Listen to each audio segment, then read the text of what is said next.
Hey everyone, it's developer Dylan here, and I had a really cool topic that I wanted to explore, which is, can an AI make a game, or at least help make a game? So this is the map before I did any alterations to it, and this is the map after I got the AI to do some work on it. And you might be thinking, oh great, it can do it, the end of the video, but it's not quite that simple. As you'll see, there was a lot of headaches along the way that make it not so clear that the AI can just create a whole game for you. So without further ado, let's jump into it.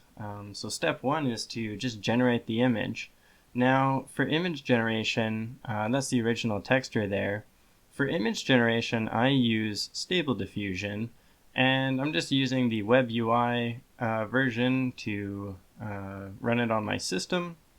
And I can give it an image and give it some keywords. So I gave it the original texture and just gave it some keywords. Now, these keywords weren't the best ones to choose right away, but it's all kind of about experimentation and learning. So might as well just start somewhere and then figure out sort of what the bad spectrum is and how we can get to the good spectrum. So I just tweaked a few settings, and then I hit generate, and as you can see, that first image was pretty poor. That looked terrible. So I play around with some more keywords and just try to get a feel for how far the keywords alone can take this thing.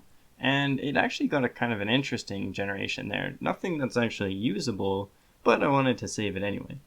I play with the seed, which is just different generations, and you get, Dursuri and weird stuff like that. So I probably don't use that seed and just keep playing around with it. But, I soon realized that there was a problem. And then this is where the CFG scale and the denoising strength come into play. So the CFG scale is how much it should conform to my prompt, and the denoising scale is how much it should reference the image that I gave it. So once I tweaked those parameters, it got a lot better, at least a lot closer to the original image. And I just wanted to slightly tweak it a little bit further, and it just slightly enhanced things, and I give it a couple different seeds.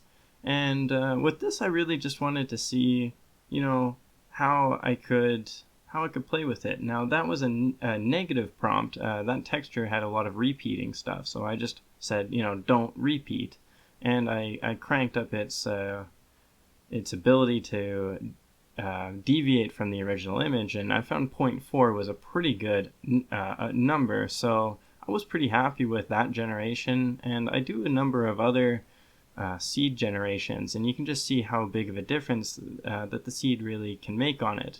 Throwing Silent Hill in there kind of made it want to put a door inside, which I don't blame it, because part of what I'm missing is just a keyword in front, or a sentence in front, really describing what's going on, and that was one of the main problems. So as I keep kind of generating these images, I'm starting to realize, okay, I need to really do a little bit more with my description. So then that's where I put a disgusting wall covered in, and XYZ sort of thing, and that gave me a really good generation, and I was really happy with that one. And that one actually kind of made it a lot further into the process. So I did a few more just to test it and see, but that was the one that I wanted to go off. So I just quickly cycled through a few of them, and I'm like, yep, okay, that's the one I want.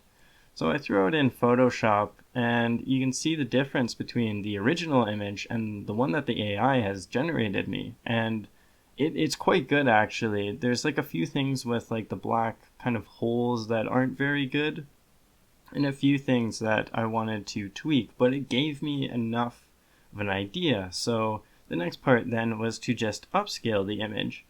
Now, I used another AI to upscale it. Now this is the upscaled image. I just found it online, and you can see the difference. It took it from a 512 resolution to a 2000 whatever resolution, and really good. The top part didn't matter. I wanted that to be the same as the original texture, so I struggled to figure out how to cut it before realizing that, yeah, I needed to, well, I honestly don't know the proper way. I just click it and it says, you want to do that thing? And I say, sure, and then it works. So that's how I normally figure stuff out. Not the best way, but it gets the job done. So with that image generated, I could then export it, and then that's where step 3 is to import it into Unreal. So I take the image and I put it into Unreal, and it imports in all great, and you can kind of check out the original material. So that's the original wall material, and I just replace it with the new one. And it looks good, but there's this problem with that seam not being good. And this is where I forgot to check the seamless setting in the stable diffusion. But regardless, I just wanted to see how it looked as is. And you know, it actually turned out better than I thought. It's definitely not passable for a game, but just to get an idea, the difference that this texture made was quite significant to the overall feel of the level, and I was quite happy with how this was developing. So, you know, I give it a little test and a little run around, but you can see there's a lot of issues, and then this is where we get into the next step, which is, you know, hide your problems with decals. So I just put back the original texture, but I just wanted to really cover the wall with a lot more decals to try to just hide some of those seam issues.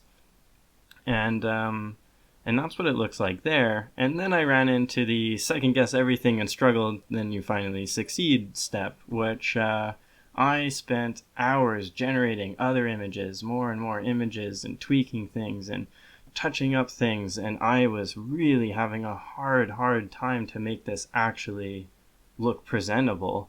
So I went through so many different generations, and I swear there's like duplicate images and all this stuff. I don't even know really what was going on at that time. It was a mess, but I ended up getting that image, and I was really happy with that one. The black dots were a lot better, but the problem was it was very smooth compared to the original texture. The original texture had good texture, and this one was quite smooth. And that was an issue because it looked a lot lower quality. So what I did is I actually took the original texture and made it a multiply, which then it gave a lot of that texture back to it, but it made it darker. So this is where I needed the exposure just to bump it up a little bit. So then I could import that back into Unreal Engine. And you can see some of the things that I tried to do before for seamless stuff.